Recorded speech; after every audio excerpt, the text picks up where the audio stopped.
संत पलटू साहिब जी के दूसरा भाग संत और साधकगण। धन्य है संत निज धाम सुख छाड़ के, धन्य है संत निज धाम सुख छाड़ के, आन के काज को दिया धारा। ये परम संत सदगुरु पलटू साहेब जी की वाणी है। पलटू साहेब जी इस वाणी में साधु और संतों की महिमा का बयान किया है।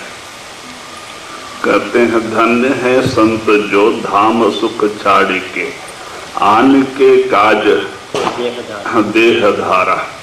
कहते संत महात्मा जो उस परमात्मा के धाम सतलोक सचखंड से आते हैं। क्यों आते हैं? हम और आप जैसे भूली हुई आत्माओं को जागृत करने के लिए। क्योंकि संत महात्माओं का उद्देश्य है सच्चाई का खुलासा करना। महात्मा यही कहते भाई तुम जो शरीर नहीं हो, यह देश तुम्हारा देश नहीं है, ये काल और माया की नगरी है, यह सुख और दुख का धाम है। तुम्हारा देश सतलोक सचखंड है, परमात्मा का देश ही तुम्हारा देश है। कहते वहां से आके संत महात्मा हमें सच्चाई का खुलासा करते हैं। वो इस दुनिया में मानव शरीर धारण करके यहाँ का सुख और दुख भी सहन करते हैं, जगह जगह भटकते हैं जीवों के उद्धार के लिए। तो इसीलिए कबीर साहब ने भी इशारा दिया है, तरोवर सरोवर संत जन चौथा वर्षे में है, परमार्थ के कारण ये चारों धारे दे। कहते हैं कि तरोवर पेड़ पौधे, देखो ये भी परोपकार के लिए अपना तन धारण करते हैं। जब उसमें फल लगता है तो झुक जाते हैं। हम उसको पत्थर मारते हैं, वो हमें मीठा फल देते हैं। उनमें कितनी दीनता और नम्रता होती है। तो कहते तरोवर भी परोपकार करते हो, अपना फल आप नहीं खाते, लोगों के लिए फल धारण करते हैं। तो कहते हैं भाई तरोवर सरोवर, दूसरे दो तालाब सरोवर, बरसात का पानी सब इकट्ठा कर लेता है भाई, अपने लिए नहीं, परोपकार के लिए। कितने पशु पक्षी जानवर पानी पी के जाते हैं रात को, और दिन में किसान भाई अपने काम में लेते हैं, गाय भैंस को पानी पिलाते हैं, धोते हैं, आप खुद स्नान करते हैं। तो कहते वो भी परोपकार के लिए सब पानी जमा करता है। तो तरोवर और सरोवर, और तीसरा कहते संत जन, साधु संत महात्मा। जो सच्चे संत महात्मा हैं वो भी इस दुनिया में परोपकार के लिए आते हैं। अपना स्वार्थ, बाल बच्चे का पालन पोषण, कुटुंब परिवार का पालन पोषण तो सारी दुनिया करती है, लेकिन परोपकार का काम साधु संत करते हैं। करते वो पर स्वार्थ के लिए शरीर धारण करके दुनिया में आते हैं और जगह जगह भटकते हैं, जगह जगह दुख और सुख जो कुछ मिलता है सहन करते हैं जीवों के उद्धार के लिए। उनका उद्देश्य है जीवों को उद्धार करना। तो वही कहते हैं तीसरा संत जन, और चौथा वर्षे में, जो चौथा बादल मेघ। देखो समुद्र कितना दूर है हमारे यहाँ से, करीब 3-4 हजार किलोमीटर दूर होगा। वहां से पानी उठा के लाते हैं। जो पानी भाप बन के ऊपर उठता है उसको जमा करके लेके आके जगह जगह बरसात करते हैं, बरसात गिराते हैं परोपकार के लिए। अगर बरसात ही ना गिरे तो हमें भोजन ना मिले, फसल ना पैदा हो, जानवरों को पानी ना मिले, हमें भी पानी ना मिले। तो कहते वो भी एक परोपकार के लिए ही अपना तन धारण करते हैं, मेघ। तो कबीर साहब ने कहा ये चारों परोपकार के लिए पैदा होते हैं, तरोवर सरोवर संत जन चौथा वर्षे में। ये कहते हैं पर स्वार्थ के कारण ये धारे दे। तो वही आप जो पलटू साहब जी इशारा देते हैं कि धन्य है संत जो धाम सुख छाड़े के, कहते हैं अपने वो आनंद का देश, अपने परमपिता परमात्मा का समागम छोड़ के संत अवतार लेके दुनिया में आते हैं, एक गंदे चोले में आके बैठते हैं। ये क्या है? रक्त मांस मज्जा भरा है इसमें, कहते इसमें आके अपना आसन ग्रहण करते हैं। क्यों? और जगह जगह जाके सुख दुख को ग्रहण करते हैं जीवों के उद्धार के लिए। जी धन्य है संत निज धाम सुख छाड़ के, धन्य है संत निज धाम सुख छाड़ के, आन के काज को देह धारा, ज्ञान समशेर ले पैठ संसार में, ज्ञान समशेर ले पैठ संसार में, सकल संसार का मोह हटारा। तो कहते भाई संतों के पास एक ही शस्त्र होता है, ज्ञान का। क्यों? उनकी गुरु की कृपा से उनकी रूह अंदर गई होती है, उनकी तीसरी आंख खुली होती है और उनके घट में ज्ञान का प्रकाश होता है। तो कहते हैं वो ज्ञान रूपी खड्ग लेके जगह जगह घूमते हैं और इस मोह माया में जलते हुए जीवों को शांति देने के लिए। कहते कौन सा चीज है जो हमें आज दुखी बनाए बैठा है? कहते मोह। काल ने बड़ा भारी ये बंधन तैयार कर दिया, मोह। अगर मोह ही ना हो तो हम दूसरे से प्रेम ना करें, एक दूसरे का पालन भी ना करें। वो भी होना जरूरी है खाली दुनिया को चलाने के लिए, लेकिन भक्ति के लिए मोह का विनाश भी होना जरूरी है। अगर मोह है तो हम कभी भी अपने अंदर जाके उस मालिक से नहीं मिल सकते। तो कहते हैं कि वो ज्ञान रूपी खड्ग लेके हमारे मोह के अंधकार को दूर करते हैं। महात्मा क्या करते हैं भाई?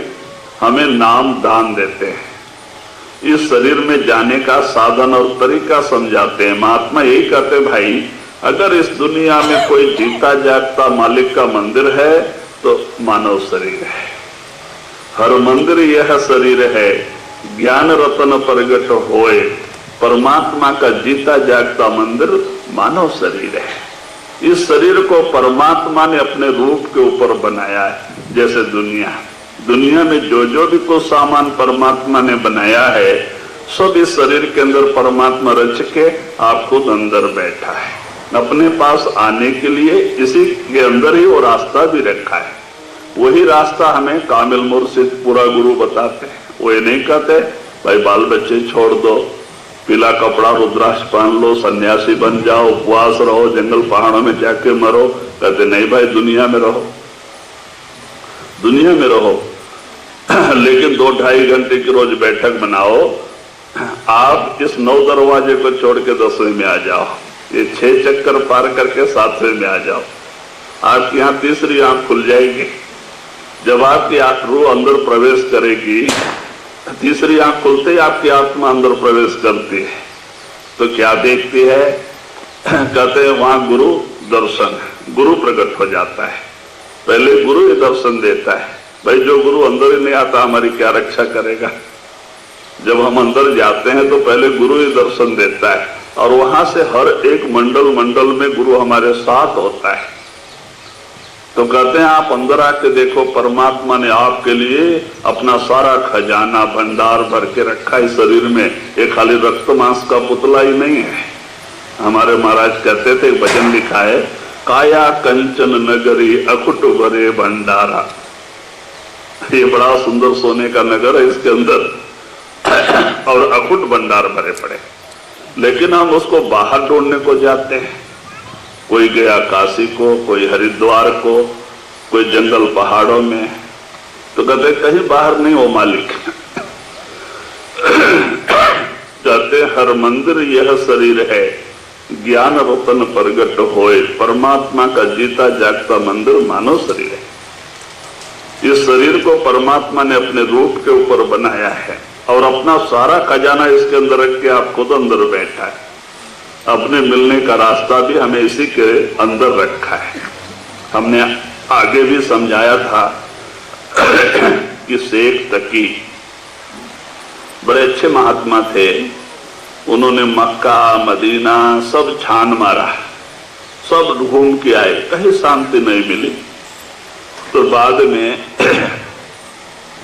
तुलसी साहब के पास आए। तुलसी साहब आगरा अलीगढ़ जिला हाथरस में तुलसी साहब का आश्रम है, योगिया वाला गांव उन्होंने तुलसी साहब ने बसाया।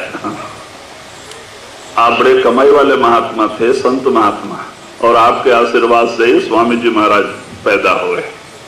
तो कहते हैं कि आपके पास आके वो प्रश्न करते हैं कि मालिक, हमने मक्का मदीना सब छान मारा, बहुत घूमा, मेरे अंदर शांति नहीं आई, मुझे परमात्मा का झलक भी दिखाई नहीं दिया, परमात्मा कैसे मिलेगा? तो तुलसी साहब शेख तकी को कहते हैं कि हे तकी, परमात्मा बाहर नहीं, वो तेरे अंदर है, लेकिन उसको पाने के लिए क्या करना है? दिल का हुजरा साफ कर, जाना के आने के लिए, ध्यान गैरों का उठा, उसके बिठाने के लिए। कहते भाई अपना मन रूपी मंदिर को साफ सुथरा बना ले। अब एक गंदी जगह में कुत्ता भी नहीं बैठता।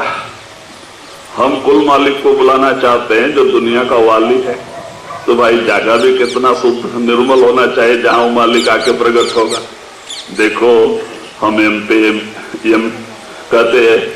एमएलए को बुलाते हैं, मिनिस्टर को बुलाते हैं, तो गांव की कितनी सफाई करते हैं।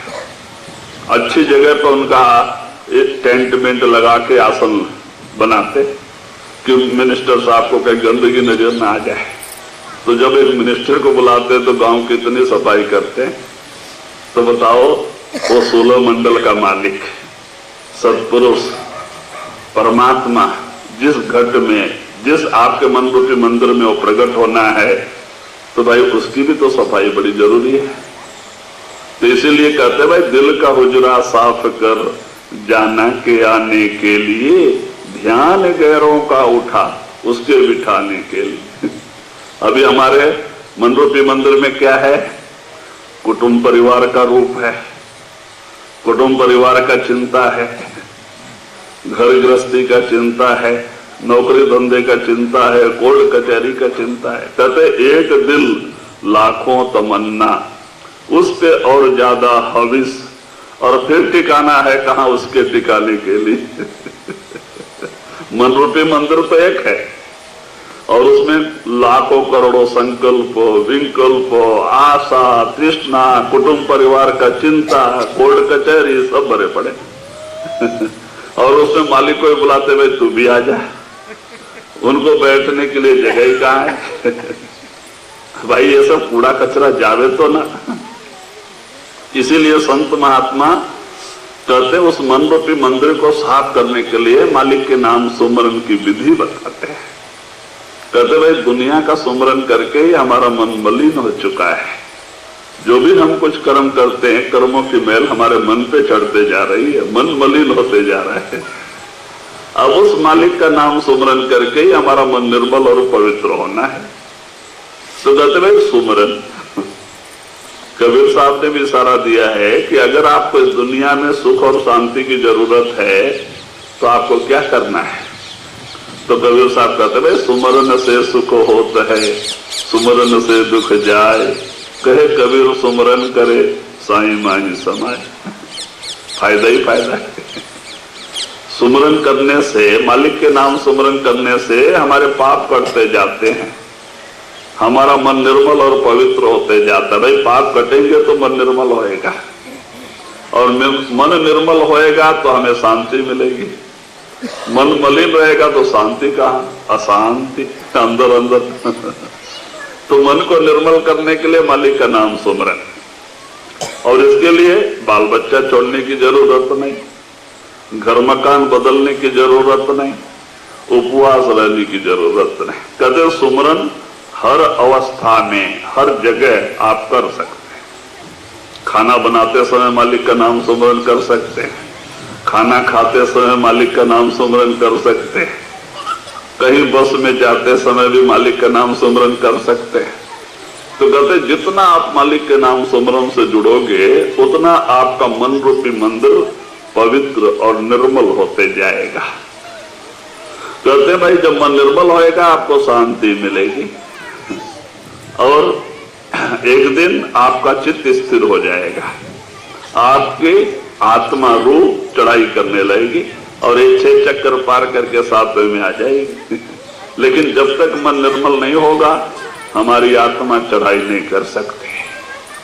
तो इसीलिए वही आप कहते हैं कि संतों के पास ज्ञान का खड्ग होता है, ज्ञान रूपी तलवार लेकर के वो दुनिया में घूमते हैं और लोगों का जो है उस नाम दान नाम का विधि बता के ये मोह और माया से उसको जीव को हटाते हैं। क्योंकि मोह का बंधन बड़ी विचित्र बंधन है।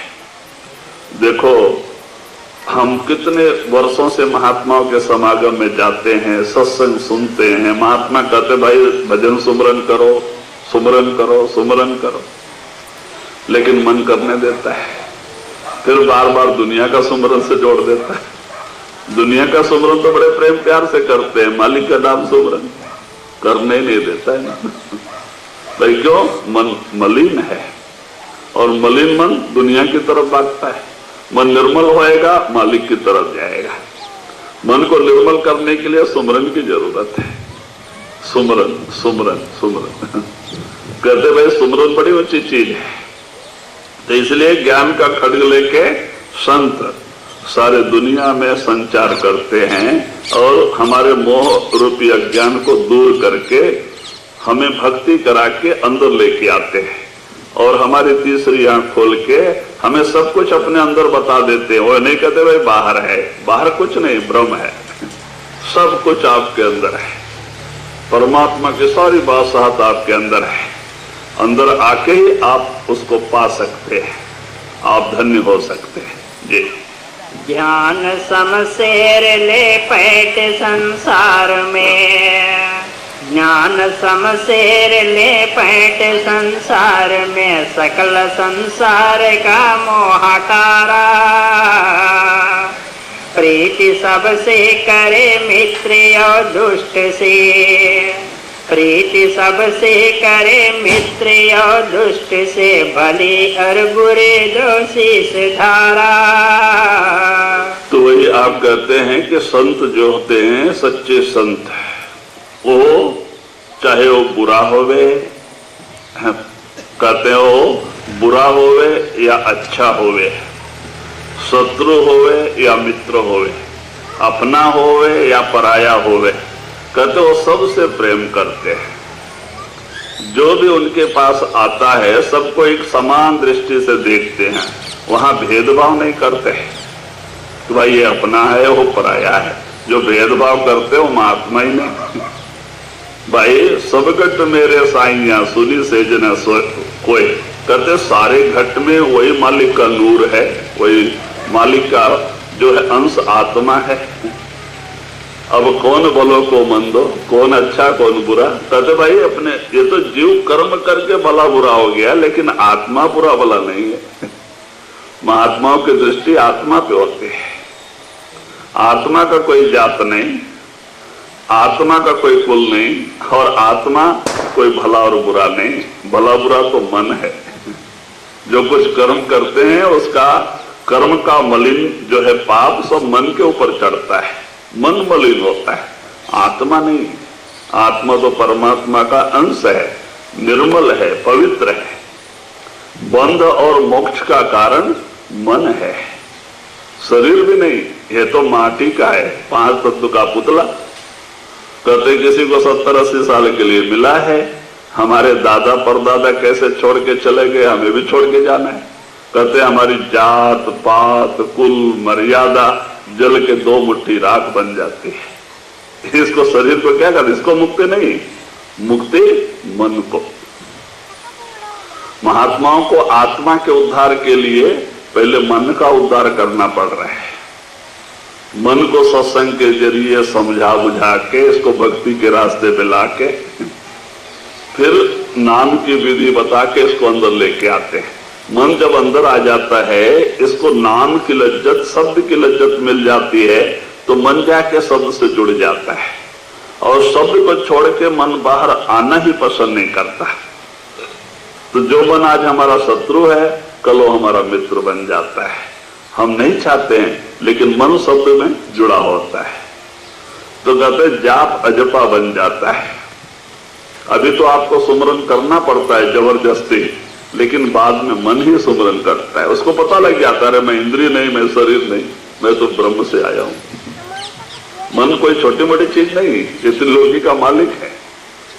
कहते हैं 33 करोड़ देवी देवता, ब्रह्मा विष्णु महेश्वर सब इसके अंडर में हैं, सब पे इसका अधिकार है। मन ये कोई छोटी मोटी चीज नहीं, त्रिलोकी का मालिक है, ये ब्रह्म से आया हुआ है और वहां तक हमारे साथ रहता है, ब्रह्म तक। वहां जब पार ब्रह्म में गुरु की कृपा से पहुंचते हैं तो मन ब्रह्म में ही रुक जाता है। आत्मा अकेली ऊपर चढ़ाई करती है, लेकिन ब्रह्म तक ये साथ ही होता है। तो वही आप इशारा देते हैं कि मन कोई छोटी मोटी चीज नहीं, इस त्रिलोकी का मालिक है और आत्मा मुक्त रूप है। आत्मा को पाप नहीं, पुण्य नहीं, कर्म नहीं, धर्म नहीं, जन्म नहीं, मरण नहीं, फिर क्यों 84 भटक रही है? मन और आत्मा की गांठ बंध गई, मन और आत्मा की गांठ बंध गई। आज से नहीं, करोड़ों जन्मों से, सदियों से आत्मा मन का दास बन गई, दासी बन गई। कहते ना, एक राजकन्या कई राजकुमार के साथ शादी करके राजमहलों में रहना था, लेकिन उस राजकन्या ने क्या किया, एक भंगी के साथ शादी कर ली, भंगी के साथ दोस्ती कर ली। अब भंगी का काम क्या है? रोड पे झाड़ू लगाना। अब जो काम पति करता है पत्नी को भी करना पड़ता है। ऐसी हमारी आत्मा की हालत हो गई। हमारी आत्मा वो परमात्मा रूपी, कहते राजकुमार परमात्मा से प्रेम करके परमात्मा मिलके आनंद में रहना था, लेकिन हमारी आत्मा ने मन के साथ प्रेम कर ली, फ्रेंडशिप कर ली, दोस्ती कर ली, शादी कर ली, दोनों की गांठ बंधी, एक आज से नहीं करोड़ों जन्मों की। और मन जो है कर्म करवाता है, कर्मों की मेल मन पे चढ़ती है, साथ में आत्मा चक्कर लगा रही है। अब कहते हैं हमारी आत्मा आत्मा नहीं जीवात्मा बन गई है, कर्म करके इतनी मलिन हो गई कि देखो इसे अपने आप की खबर ही नहीं। महात्मा क्या कहते, भाई तुम आत्मा हो, शरीर नहीं, शरीर तो किराए का मकान है, किसी को 70-80 साल के लिए मिला है। आत्मा के रहने का घर है, मकान है। लेकिन हम मानते हैं, महात्माओं का वाक्य कोई नहीं मानता है। कहते हैं भाई आप आत्मा हो, परमात्मा के अंश हो। जब आप आत्मा है तो आपका कौन है? वो परमात्मा है। जब आप मन होते हैं, शरीर होते हैं, तो आपका दुनिया होता है। शरीर तो किराए का मकान है, 70-80 साल के लिए मिला है। तो कहते भाई तुम आत्मा हो, परमात्मा के अंश हो, परमात्मा का देश ही तुम्हारा देश है। हाँ, ये नगरी काल और माया की है। आज तक नहीं इस दुनिया में किसी को सुख शांति मिला, न कभी मिलेगा। सुख शांति आपके देश में है। तो महात्मा उस देश में चलने का संदेश देने के लिए आते हैं और हमें सत्संग के जरिए समझाने की कोशिश करते हैं। महात्मा जबरदस्ती नहीं करते। भाई जो संस्कारी आत्माएं हैं कहते हैं वो जरूर उनके वाक्य के ऊपर अमल करके साधन करके अंदर आ जाते हैं और उसकी तीसरी आंख खुल जाती है और वो अपने अंदर ही सब कुछ देख लेते हैं। महात्मा कहते भाई कहीं कहीं सुनी बात नहीं, सच्चाई है। आप अपने अंदर आके देखो, आपके पिता ने आपके लिए सब खजाना भरा रखा है। आप तो दुनिया को देने वाले हो, लेकिन आज रोटी और कपड़े की चिंता लगी है। भाई क्यों? अपने आप को भूल के, अपने घर को भूल के, इस दुनिया को अपना घर समझ के, शरीर को अपना रूप समझ के ही आप दुखी बने हो। महात्मा कहते भाई तुम आत्मा हो, परमात्मा के अंश हो, परमात्मा का देश ही तुम्हारा देश है। ये तो काल और माया की नगरी है, इसका नाम मृत लोक है, मरने का देश। जो पैदा हुआ उसे मरना है, जो बना उसे बिगड़ना है। ये कोई शाश्वत नहीं दुनिया में। इसीलिए तो कहते हैं ना, राम गयो रावण गयो जाको बहु परिवार, कहे कबीर थिर नहीं सपने जिम संसार। हम आप ही नहीं, हमारे दादा परदादा ही नहीं, राम रावण जैसे बड़े बड़े राजा महाराजा भी आके दुनिया से चले गए। रावण कभी सपने में नहीं सोचा था कि मुझे मारने वाला कोई पैदा होगा। उसने ऐसी ऐसी तपस्या किया था, ऐसे ऐसे वरदान मांगे थे, और उसको ये अहंकार था कि मुझे मारने वाला न पैदा हुआ न कभी होगा, लेकिन मरना पड़ा। 10 दिन लड़ाई हुई। देखो दशहरा चल रहा है। 10 दिन लड़ाई हुई। कहते हैं कि 7 दिन के अंदर उसके 1 लाख पुत्र 1.25 लाख नाती।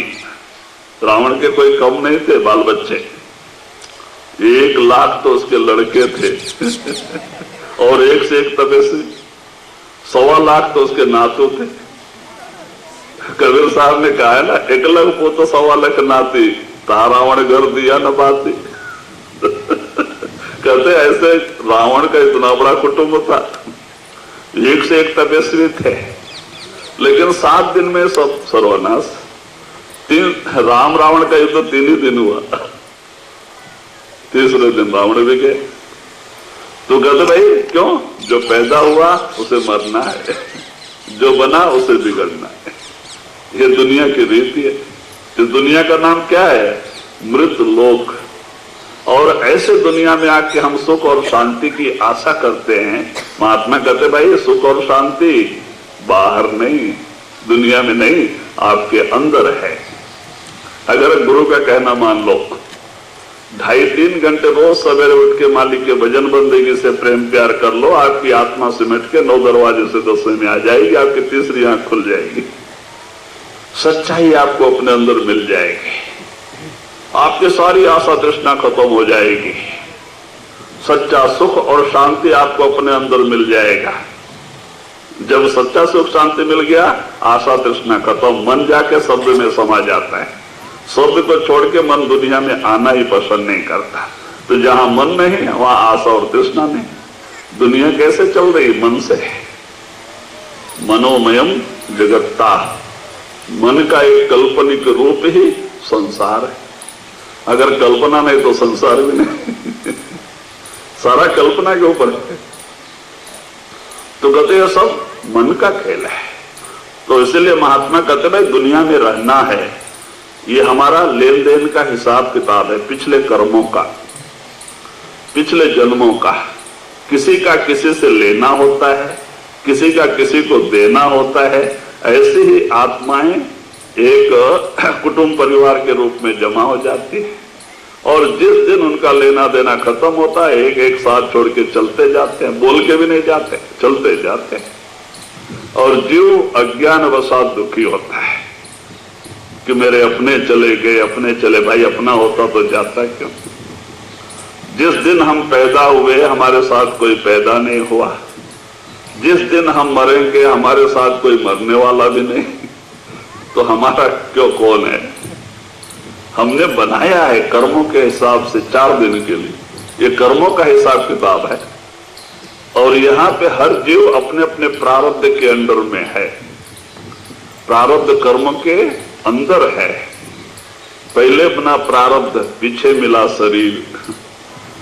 आपके पिछले किए कराए कर्मों में से कुछ कर्म निकाल के प्रारब्ध कर्म तैयार करता है काल, और उसी कर्मों पे ये मानव शरीर दिया जाता है। सब आप पैदा होने के पहले रजिस्टर्ड लिख के भेजा गया होता है।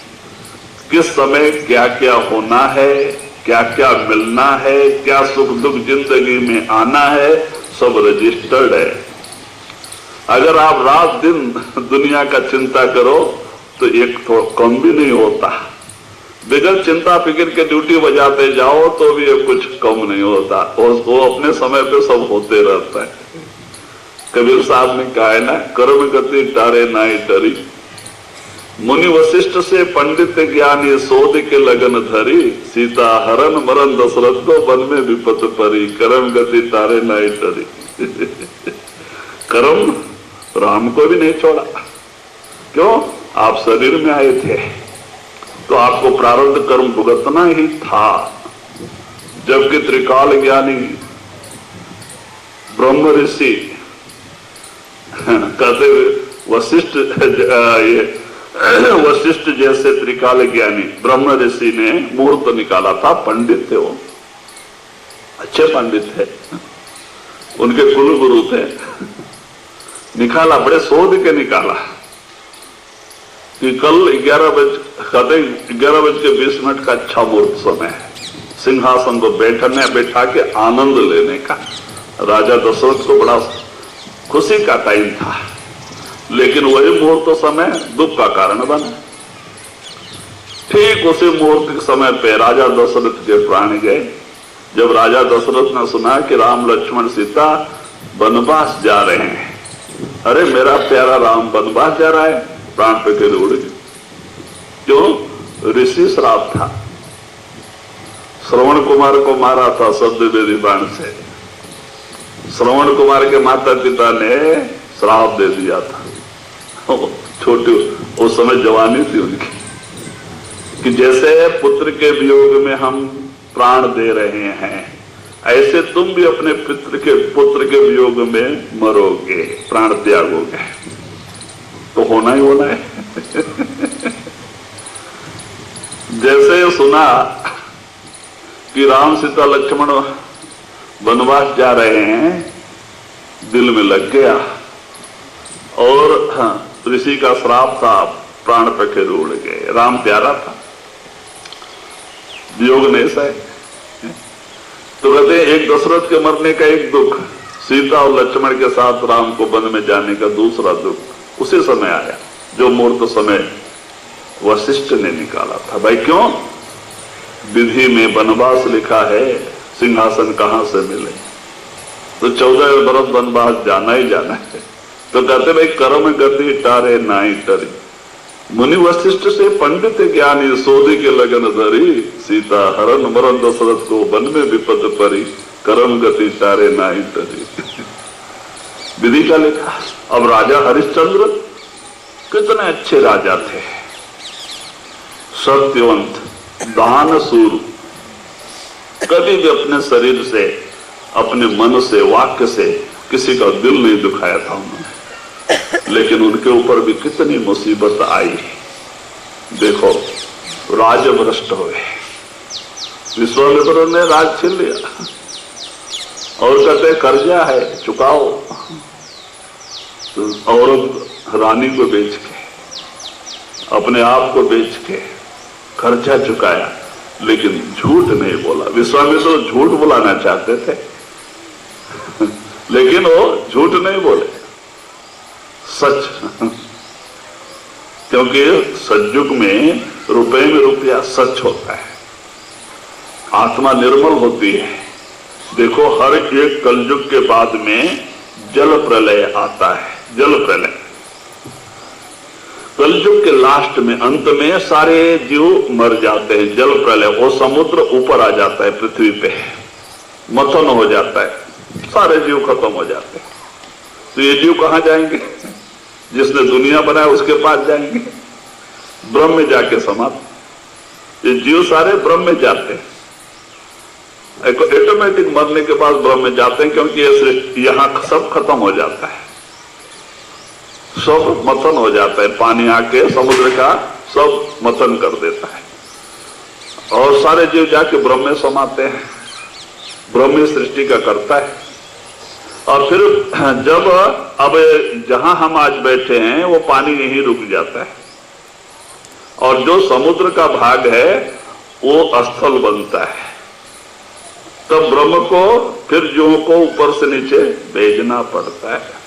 तो जहां समुद्र था वहां पे जनसंख्या बसाई जाती है, ऊपर से भेजा जाता है, ब्रह्म ही भेजता है। तो ऊपर जाने के कारण से ये निर्मल हो जाते हैं, इनके सारे पाप कट जाते हैं, आत्मा प्योर निर्मल हो जाता है, मन निर्मल पवित्र हो जाता है।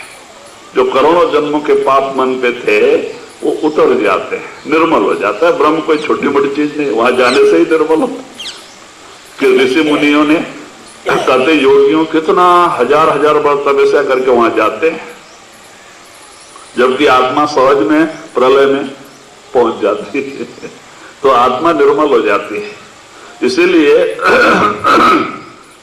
वहां से आने के बाद ये आत्मा निर्मल और पवित्र होती है, और पवित्र होने से इसकी 1,00,000 बरस की उम्र हो जाती है। मन में पावर आ जाता है ब्रह्म से आने से, 1,00,000 बरस की उम्र हो जाती है। हड्डी में प्राण होते हैं, हड्डी में प्राण हो जाते हैं। 1,00,000 बरस की उम्र, 10,000 हाथी की ताकत होती है एक आदमी, और 17 लाख कहते हैं कि सतयुग का उम्र है। एक इंसान की 1,00,000 बरस की उम्र होती है। तो कहते इस तरह से काफी ताकत आ जाती है, और फिर यह जीव पृथ्वी पे आने से मन के दायरे में फिर कर्म करने लगता है, फिर पाप करता है, फिर मन मलिन होते जाता है, और फिर हड्डी से प्राण खून में आ जाते हैं। खून में आने से 10 भाग उम्र कम हो जाती है, 10,000 बरस की रह गए त्रेता युग में, क्योंकि पाप करके जीव मलिन हो गया। पाप से पुण्याई क्षीण होती है, पुण्य क्षीण होता है, उम्र घटती है। पाप से उम्र घटती, पाप करना ही पड़ता है। या तो काल ने कर्म का जाल बिछाया है, तुलसीदास ने रामायण में इशारा दिया है ना, कर्म प्रधान जगत कर राखा, जो जस करे तो तत्फल चाखा। कालकर्ता ने सृष्टि का निर्माण करके कर्म प्रधान रखा है, और जीव जैसा जैसा कर्म करता है उसका हिसाब चुकाने के लिए आगे शरीर में आ जाता है। जिस भी शरीर में वो कर्म पूरा हो, मानव शरीर बड़े भाग्य से मिलता है, बार बार मानव शरीर नहीं मिलते, 84 में जाता है। तो कहते हैं इस तरह से उम्र बढ़ जाती है। तो वही आप इशारा देते हैं। फिर और भी कर्म करके जीव मलिन हो जाता है। द्वापर युग में 1,000 वर्ष की उम्र हो जाती है। फिर कर्म करता है जीव पूरा युग, फिर और मलिन हो जाता है तो कलयुग में 100 वर्ष की उम्र हो जाती है। जीव और मन दोनों बलहीन हो जाते हैं।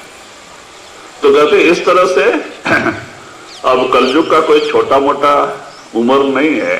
4 लाख कहते हैं कि 4,32,000 वर्ष की उम्र है कलयुग की, और उसमें से अभी 6,000 वर्ष ही बीते 6,000 वर्ष ही बीता है। महाभारत प्रमाण है, महाभारत के बाद ही कलयुग स्टार्ट हुआ। तो कहते 6,000 वर्ष ही हुए, 32,000 में 6,000 ही गए हैं, अभी 32,000 बाकी, 4 लाख ऐसा ही पेंडिंग पड़ा है। बहुत लंबी उम्र है कलयुग की। लोग कहते हैं कि अभी सतयुग आ जाएगा, लोगों को सुख शांति मिलेगी। नहीं भाई, युग बराबर अपने उम्र तक रहता है। 4,32,000 वर्ष तक कलयुग रहेगा ही। लेकिन क्या है, जनसंख्या घटेगी, पाप बढ़ रहे, जनसंख्या घटेगी, लड़ाई होगा, अणुबम तैयार करके रखे, लोग मरेंगे, जनसंख्या घटेगी। जो कम लोग हैं उनको सुख मिलेगा, तो उसी को सतयुग कहते हैं। नहीं भाई, कलयुग रहेगा। कलयुग में तो फिर इतने दिन तक ये आत्मा रहेगी। कलयुग में ये जो अभी देखो 150-200 साल पीछे हमारे पूर्वज लोग कितने ताकत थे, कितने लंबे चौड़े रहते थे, पेड़ को भी पकड़ के उखाड़े 200 साल में।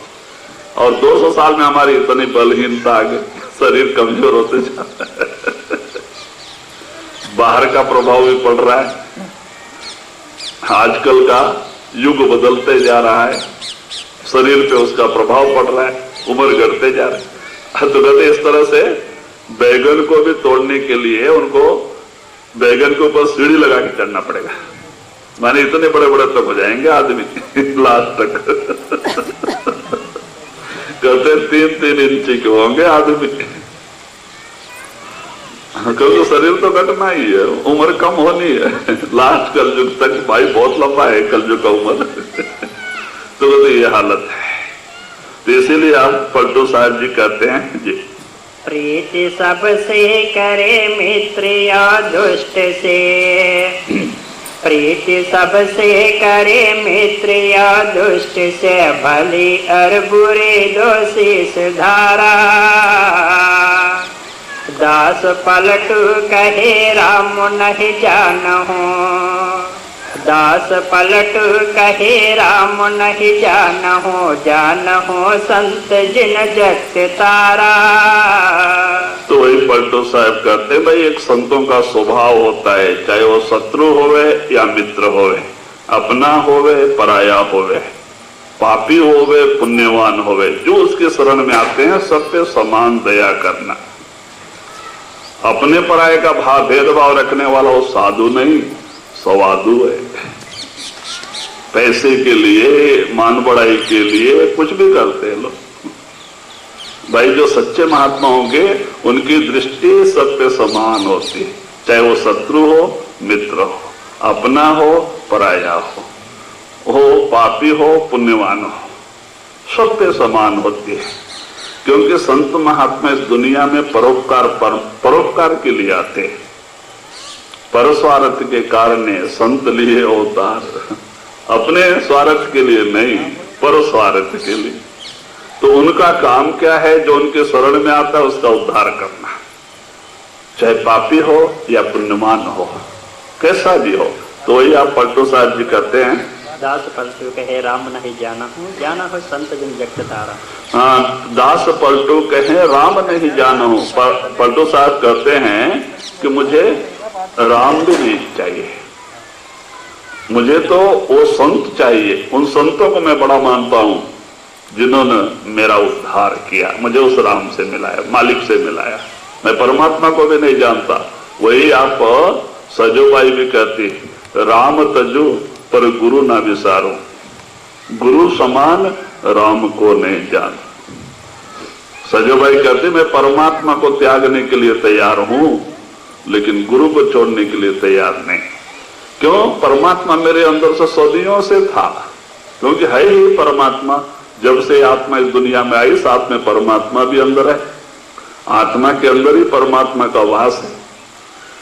तो जहां आत्मा है वहां परमात्मा। लेकिन एक दिन भी परमात्मा ने नहीं बताया, भाई ये बुरा कर्म मत करो, नरकों में जाओगे, तुम्हें ये सजा भुगतनी पड़ेगी, ये तकलीफ भुगतना पड़ेगा। हम नरक में गए तो परमात्मा नरक में आया, हम सुअर के शरीर में गए तो परमात्मा भी सुअर बना, हम गद्दा बने तो परमात्मा भी गद्दा बना। तो भाई फायदा क्या ऐसे परमात्मा से? कहते भाई जब गुरु मिला उसने सोची दी, परमात्मा के बारे में बताया और उसकी कृपा से फिर परमात्मा अंदर प्रकट हुआ, तब वो हमारी मदद करने लगा। नहीं तो पहले परमात्मा था, फायदा क्या? हम कहीं भी गए तो परमात्मा चुपचाप बैठा रहा हमारी कुछ मदद ही नहीं किया। तो इसीलिए महात्मा कहते भाई मैं उनको मानता हूं जिन्होंने हमें उस परमात्मा से मिलाया। मुझे गुरु को मैं इज्जत देता हूं। देखो काकभूषणी ने, रामायण में काकभूषणी ने अपने जन्म के बारे में बताया था गरुड़ को। क्या करता है? काकभूषणी पिछले जन्म में भगत था और उसके गुरु ने उसको उपदेश दिया था, शिव की आराधना बताई थी। तो एक दिन वो मंदिर में जाके शिव पूजा करते बैठे थे और इतने में उनके गुरुदेव आ गए मंदिर में। और गुरुदेव आके खड़े हैं, इनको क्या हो गया? अरे मैं जब प्रत्यक्ष भगवान की पूजा कर रहा हूं तो गुरु को नमस्कार करने की क्या है? अहंकार आ गया। तो गुरु की तरफ देख के भी पूजा करते ही बैठे, उनको नमस्कार नहीं किया। तो गुरु के दिल में दुख हो गया। थोड़ा टाइम 5 मिनट तक देखा, जब नमस्कार नहीं किया तो दिल में दुख हुआ और आप पीछे पैर लौट के जाने लगे। मंदिर से बाहर निकले तो इतने में शिव आकाशवाणी होती। जैसे वो मंदिर के बाहर निकले थे कि शिव को गुस्सा आया, जिसकी वो पूजा में बैठा था। शिव ने ही श्राप दे दिया कि हे मूर्ख, प्रत्यक्ष तेरा गुरु तेरे सामने खड़ा है तो उसको नमस्कार भी नहीं किया, तू ऐसी पूजा करते बैठा है, जा तू आगे कौवे के शरीर में पैदा होगा, आगे तेरे को कौवे का जन्म मिलेगा। गुरु ने सुना, भागे भागे आए अरे महाराज वो अज्ञानी है, आप दया करो, उसको ऐसा श्राप क्यों दे दिया, उसके पास ज्ञान नहीं है। नहीं, आगे फिर कोई ऐसी गलती ना करे, उसे आना ही है ऐसा। तो देखो आगे उन्होंने बड़ी भक्ति की थी, लेकिन फिर आगे कागभूषणी बन के वही कौवे के शरीर में आए। तो अपना पिछले जन्म का उन्होंने गरुड़ को सारी जानकारी दिया था। तो इसीलिए आप कहते हैं कि भाई वही पट्टू साहब कहते हैं, जानी हो हाँ कहते जानी हो संत जिन जगत तारा। मैं उन संतों को जानता हूं जिन्होंने सारी दुनिया का उद्धार करते हैं, वो सबसे बड़े हैं जी। संत संसार में आए प्रगट भये, संत संसार में आए प्रगट भये, नाम ध्रुड़ाए के जगत तारा। तो वही कहते भाई संत दुनिया में आके नाम दृढ़ाते हैं, कहते भाई क्योंकि परमात्मा है हमारे अंदर। कहते हैं जैसे मेहंदी में लाली है, दूध में घी है, लकड़ी में आग है, चकमक में भी आग है, लेकिन नजर आती नहीं। ऐसे ही हमारी आत्मा के अंदर ही परमात्मा का वास है। ये शरीर तो गंदगी का स्थान है, ये शरीर में परमात्मा नहीं रहता है, ये तो गंदा जगह है। आत्मा पवित्र है, आत्मा के अंदर ही परमात्मा का वास होता है। आत्मा जहां रहेगी वहां परमात्मा रहना ही रहना है।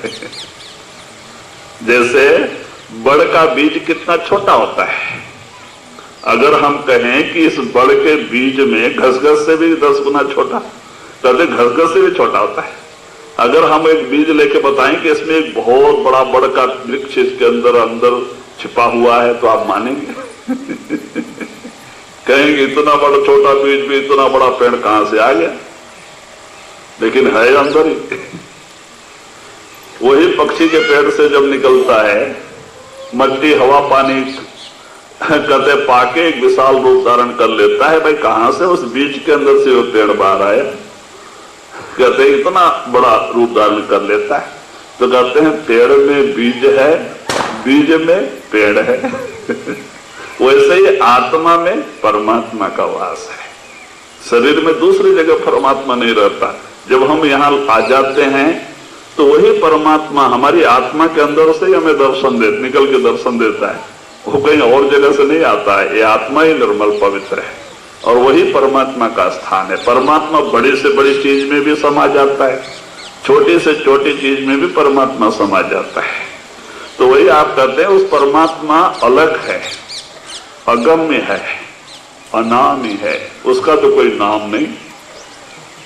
उसको अपने बुद्धि विचार से समझने की कोशिश करें तो कितना हजारों जन्म भी कोशिश करें तो समझ में आने वाला नहीं। और कहते हैं कि वो कोई उसका नाम भी नहीं। अपने प्रेम में आके जिस नाम से भी पुकारो तो मालिक बोलता है, लेकिन प्रेम और भक्ति चाहिए। अब गुरु ग्रंथ साहब में अर्जुन देव ने परमात्मा के 1300 नाम रखे, 1300 नाम से पुकारे। हम बताओ परमात्मा को उतने नाम है? नहीं भाई, प्रेम भक्ति सबसे ऊंची प्रेम सगाई, प्रेम भक्ति। जिस भी नाम से बुलाओ उसे बोलता है वो, उसका कोई नाम नहीं है, वो तो अनामी है, अगम्य है, अलग है, जो देखा भी नहीं जा सकता इन आंखों से। कहते ये फना को देखने वाली आंख है, नाशवान चीजें देखने वाली आंख है, सच्चाई को देखने वाली आंख है, वो तो तीसरी आंख है, ज्ञान की आंख। कहते अगर वो खुल जाए तो उससे जो कुछ नजर आता है वो सच है, इससे जो नजर आता है सब झूठ है, माया का धोखा है। धोखा है, सब जीव को फंसाने के लिए तैयार किया गया है। कुटुंब परिवार, धन संपत्ति, माड़ी बंगला, सब धोखा ही धोखा है। सब इससे नजर आता है, चर्म चक्षु। शिवाजी के गुरु रामदास स्वामी ने कहा है, चर्म चक्षु न लक्ष्य, ज्ञान चक्षु निरक्षे। सच्चाई को देखने वाली आंख वो ज्ञान की आंख है। जब आप गुरु की कृपा से भजन सुमरन करके 9 दरवाजे पार करके 10वें में आ जाओगे, आपकी तीसरी आंख खुल जाएगी, ज्ञान की आंख खुल जाएगी। उन आंखों से आप देखो, आप अपने शरीर में उन आंखों से देखो, गणपति भी नजर आएगा, ब्रह्मा भी नजर आएगा, विष्णु भी नजर आएगा, शिव पार्वती भी नजर आएगा, माया आदि शक्ति भी नजर आएगी। 33 करोड़ देवी देवता आपको अपने शरीर में नजर आएंगे। लेकिन जब तक ज्ञान की आंख नहीं खुलेगी, इन आंखों से देखने की कोशिश करो तो कुछ नहीं नजर, रक्त और मांस ही दिखाई देगा।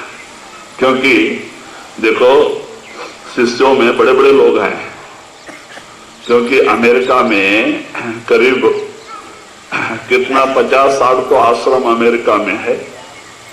अमेरिका, जापान, जर्मनी, ब्रिटेन और साउथ अफ्रीका, रसिया, सब जगह है आश्रम।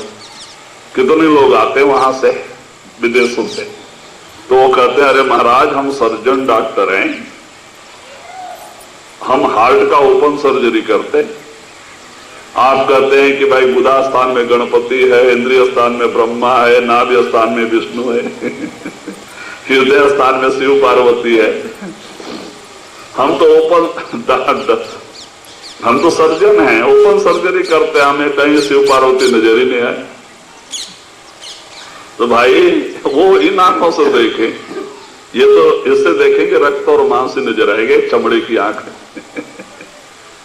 ये तो काल ने फंसाने के लिए दिया है दुनिया में, निकलने के लिए नहीं, फंसाने के लिए। ये चमड़े की आंख है। तो इसीलिए कहते चर्म चक्षु न लक्ष्य ज्ञान चक्षु निरक्षे। कहते भाई सच्चाई को देखने के लिए आपको अपने अंदर आना पड़ेगा, ज्ञान की आंख खोलना पड़ेगी। वहां उस आंख से देखो, सब नजर आएंगे और उसका फल हमें मिलेगा। जो कुछ हमारे पिता ने हमारे अंदर रखी है, परमात्मा ने, वो चीजें हमें हासिल हो जाएंगी, हम धन्य हो जाएंगे, हमारी सारी आशा तृष्णा खत्म हो जाएगी। जो अंदर की चीजें हम हासिल कर लें, तो वही आप इशारा देते हैं कि नाम दृढ़ा के संत हमें अंदर लेके आते हैं। वो कहते भाई हरि मंदिर यह शरीर है, ज्ञान रतन प्रगट होए, परमात्मा का जीता जागता मंदिर मानव शरीर है, जिसे परमात्मा ने खुद 9 महीने में बना के भेजा है। बाहर तो हम लोगों ने बनाया है, लेकिन ये परमात्मा को बनाया हुआ मंदिर है। इसलिए एक मुसलमान फकीर क्या कहता है, मंदिर तोड़े मस्जिद तोड़े तो भी कुछ नहीं मुझाका है, लेकिन दिल मत किसी का तोड़िए तो घर खास खुदा का है। मंदिर में तो भूत डरे हैं, मस्जिद सफम सफाई है, लेकिन दिल दरगाह के अंदर में झलकता नूर खुदाई है। क्या है, हर इंसान के अंदर एक रोशनी छाई है, जो घटती बढ़ती कभी औती ने एक राई है। परमात्मा का प्रकाश आपके अंदर 24 घंटे समान रूप से चमक रहा है, जो 1 सेकंड ज्यादा कम नहीं होता है। लेकिन आप अंदर आके देखो, आपको दिखाई देगा, प्रकाश भी दिखाई देगा, शब्द भी सुनाई देगा, अनहद नाद, जिसको पाके मन मस्त हो जाता है, जाके शब्द से जुड़ जाता है, शब्द को छोड़ के दुनिया में आना ही पसंद नहीं करता है। तो कहते हैं जहां मन नहीं, आशा तृष्णा नहीं, तब जाके हमें सुख और शांति मिलती है। तो इसीलिए महात्मा कहते हुए सच्चा सुख और शांति आपके अंदर है। बाहर सब भूल भुलाए, भ्रम भुलाए, काल के धोखे हैं, ये सब झूठ है, नाशवान है। जो आज है कल नहीं रहना है, कल है परसों नहीं रहना है। परिवर्तनशील संसार, हम देखते देखते कितने लोग चले जाते, कितना बदलते जा रहा है दुनिया। भाई क्यों? दुनिया की ऐसी ही रीति है, परिवर्तनशील संसार है। इससे प्रेम प्यार लगा के हम दुखी होते हैं। तो महात्मा कहते भाई नाम से प्रेम प्यार जोड़ लो। आपको दुनिया में रहना है, कुटुंब परिवार में रहना, आपका लेन देन का हिसाब किताब है, ड्यूटी बजाओ, लेकिन दुनिया का बन के नहीं, नाम का बन के, गुरु का बन के। दुनिया का बन के रहोगे धोखा खाओगे।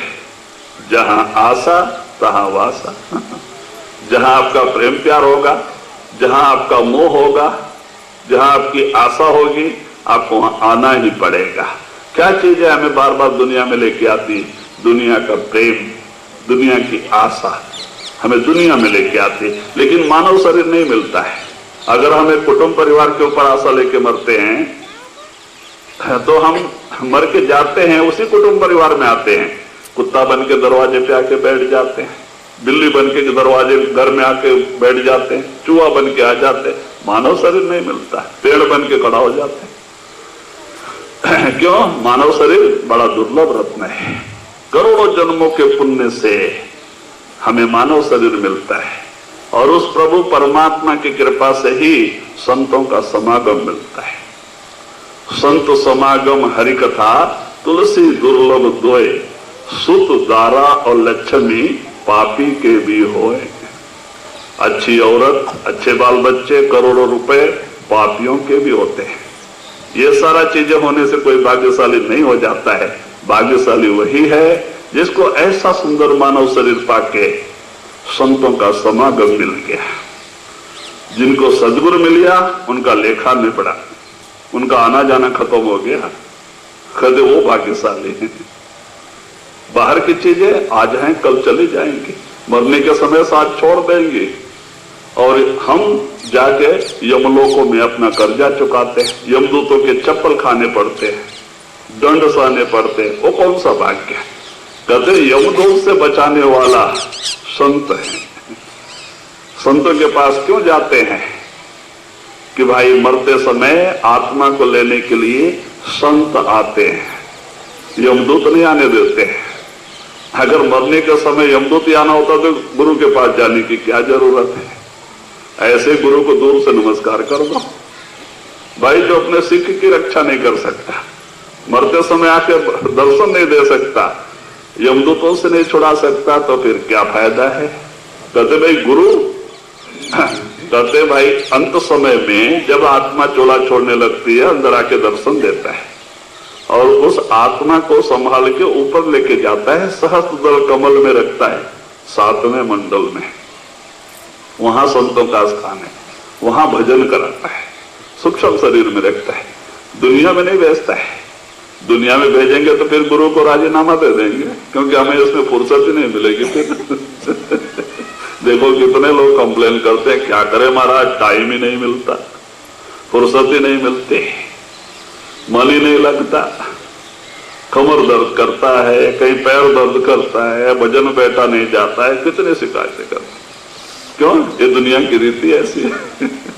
तो इसीलिए संत महात्मा इस दुनिया में मृतलोक में नहीं भेजते, ऊपर के मंडल में रखते हैं और वहां भजन कराते हैं सूक्ष्म शरीर में, वहां से ऊपर लेके जाते हैं।